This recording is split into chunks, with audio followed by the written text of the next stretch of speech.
The bigger topic, though, I think, which was the big sports news this week, was the NCAA now allowing players to profit off their name, their image, their likeness. Yeah, it's been an issue for a while. It is. How you feel about it? It's definitely good for the players, right? Yeah, it is good. Ultimately, I don't know if it's good or bad, though. I've gone back and forth. It could mean, I mean, we've been talking a lot about the transfer portal and how difficult that's made things. This could be another huge factor for smaller teams in recruiting, right?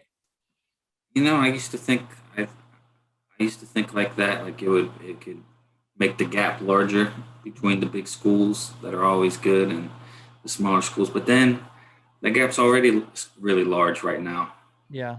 And I think those schools are already doing stuff that's off the record, paying. I mean, you hear about these stories about paying recruits and stuff in these big time schools. I think the gap is pretty large right now. So will it make it larger? I don't know. I don't know if it can get much larger.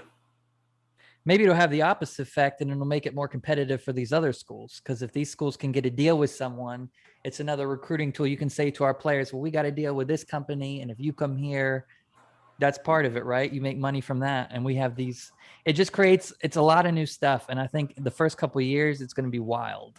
I think it could add more schools into the mix. Mm-hmm. I think schools that are in cities may get more attention. Yeah. Schools that are on, for example, like the LA schools like USC, maybe UCLA, might be able to get more stuff because you have a lot of brands over there. Mm-hmm. A lot of the city schools. My first thought was it's going to be crazy for the players because now you're going to have, I mean, you even saw it the day after every single player in the NCAA tweeted, I'm now open for business. And they got that lawyer statement they all tweeted out. But honestly, when you think about it, from a company standpoint, there's maybe 4 or 5 players in the entire NCAA you're going to want to make deals with. Yeah, I mean, the kicker or punter from Texas Tech or something is not going to have a deal.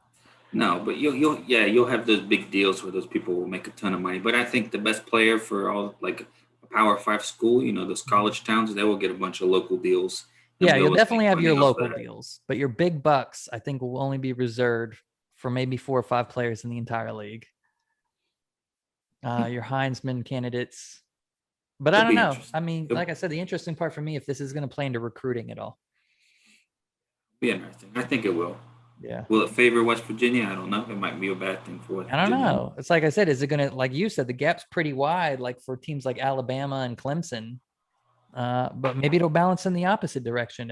If a mid-level team like West Virginia or these other teams that, are kind of on the fence of being big schools or middle schools, if they can get some good deals for their players, does that tip the balance to these? I think a team that could really benefit from this would be a team like Oregon, a team that has Nike behind them, That will be huge, right? A team that could really benefit from something. All your players, you have a deal with Nike if you come here. That's true. That's a huge deal for a team like that. So, but West Virginia will have deals with pepperoni rolls. Country Club Bakery, the sponsor of the Mountaineers. Yeah. Be interesting. Yeah. It'll be interesting. We'll see. Like I said, I think the first 2-3 years might be a little nuts, but it'll calm down after that. So I don't know. That's the big deal. Big news for West Virginia. Jacoby Spells, who we've been talking about for since the first week of our show, has finally committed to West Virginia. Another good recruit. Got a cornerback. Yes. 4-star cornerback. He's highly rated. And is this the effect we saw from, we get a 4-star QB. I told you there was some conversation between him and some other players. Jacoby was one of them.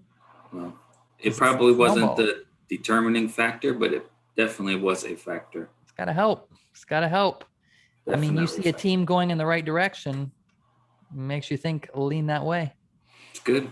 Now got to keep it together and produce on the field so these guys stay. Yep. And we'll already know by the time you guys watch this on YouTube, but we're recording this on Monday. In a couple hours, there's actually 4-star running back Justin Williams is going to announce. And And it seems like people think he's leaning towards West Virginia. So that could be another 4-star and a running back. That'd be good. Yeah. And he's rated pretty highly.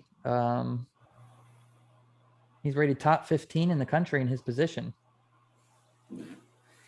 according to Rivals. Good things. Good things. Let's see. Hopefully these keep panning out. 25 offers. He got offers from Duke, Kansas. It's exciting. Him and 4-star running back Ramon Brown also put West Virginia in his top 5 teams. So 2 4-star running backs looking at WVU. Let's get some players. We need to grab our wide receiver and we'll be ready to go for 22.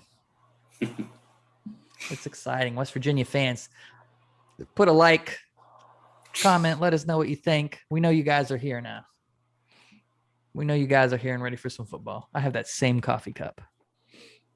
Yeah, comes in a little set. They're too small, but